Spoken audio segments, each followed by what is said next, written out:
This is how to put the hard drive into the DVR recorder, and by screwing some screws to fix the HDD in the DVR.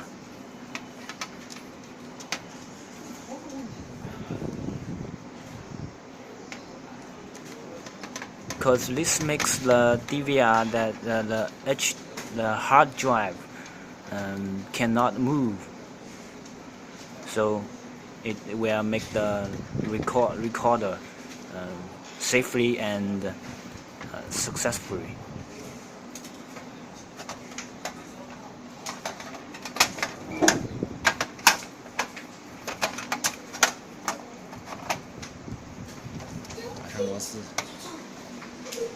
When finished, remember to screw the screws.